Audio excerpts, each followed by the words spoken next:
ఈ మధ్య అందరం హెల్త్ కాన్షియస్ అయిపోయాం కదా. డైట్ చేయాలి కానీ టేస్ట్ వదులుకోలేం. అందుకోసమే ఈ స్పెషల్ జొన్న దోశ. జొన్నలు ఆరోగ్యానికి మంచిదని అందరికీ తెలుసు, కానీ దోశ వేస్తే అట్టులా వస్తుందని భయం.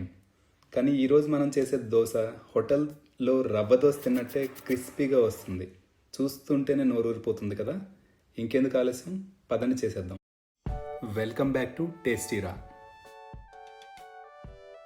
ముందుగా ఒక గిన్నెలో 1 కప్పు జొన్న పిండి, పావు కప్పు సూజీ, ఇంకో పావు కప్పు బియ్యం పిండి వేసుకోండి. ఈ కాంబినేషన్ వల్లే మనకి ఆ క్రంచ్ వస్తుందన్నమాట.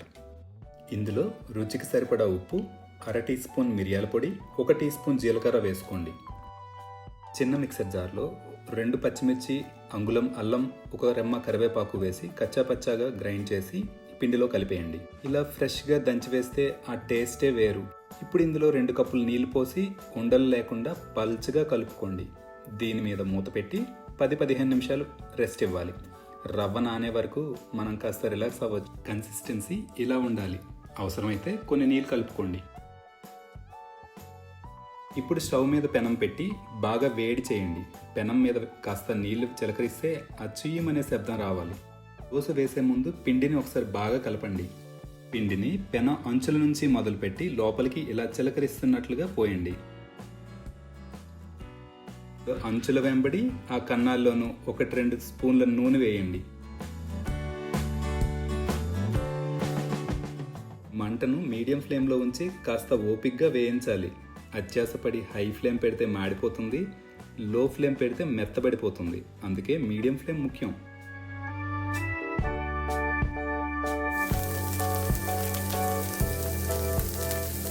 దోశ ఇలా చక్కగా గోల్డెన్ బ్రౌన్ కలర్లోకి రాగానే అంచుల నుండి నెమ్మదిగా తీసేయండి. చూసారా ఎంత పల్చగా కరకరలాడుతూ వచ్చిందో.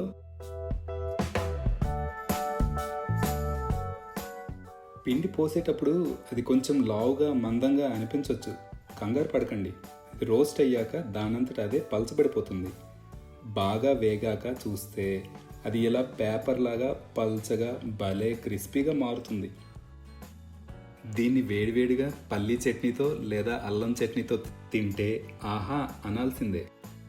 చల్లారితే ఇది మెత్తబడిపోతుంది, కాబట్టి వేడిగానే లాగించేయాలి.